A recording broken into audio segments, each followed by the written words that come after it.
divoký rev tropickej džungle, vietor savany, tichý let vtákov. Si kráľovna Seychelles, idol Madagaskaru. Ale on si čarodej, máš úžasnú moc. To ty. Ty si mi učarovala.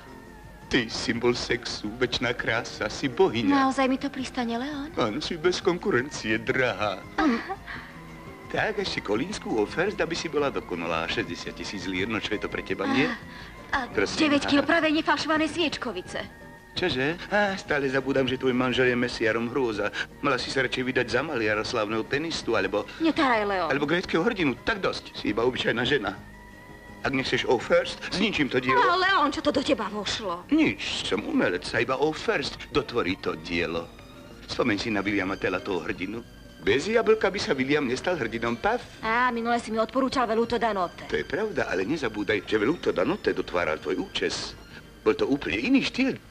Vtedy si mala účes à la garçon, šláger celej Európy. Teraz máš účes Afrodity a ten vyžaduje O First. Ak budeš i naďalej trvať na Veluto da Notte, ktorý má hodnotu iba 4 kg mesa, trvaj, ale zhodíš tým aj svojho muža. A to by si nechcela však. S týmto vyzeráš tip-top, jasné?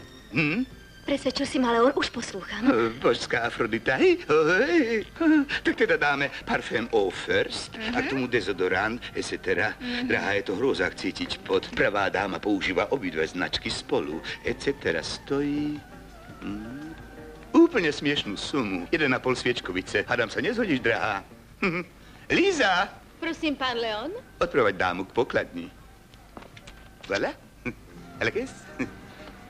Jemne, prosím ťa. To nie sú vlasy, ale zlaté nite.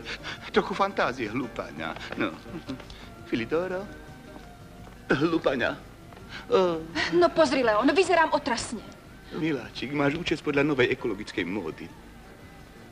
Vyzeráš ako lúka posiata kvetmi. Si úžasná, božská. Leon? Oui. Stará koza.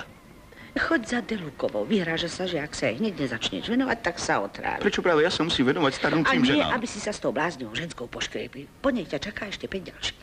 Pre mňa je dôležitá tvorivá atmosféra. Občas niektorú učešem, ale predovšetkým vytváram umelecké dielo. Bom?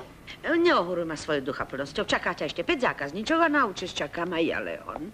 Vzájomný vzťah medzi mecenášom a umelcom bol vždy zložitý. Očias Michelangela. Voilà. 60 000, madame, prosím. Prosím, pani. Paž zdravá. Bonbon. Kto je ďalší na rade? No, kto?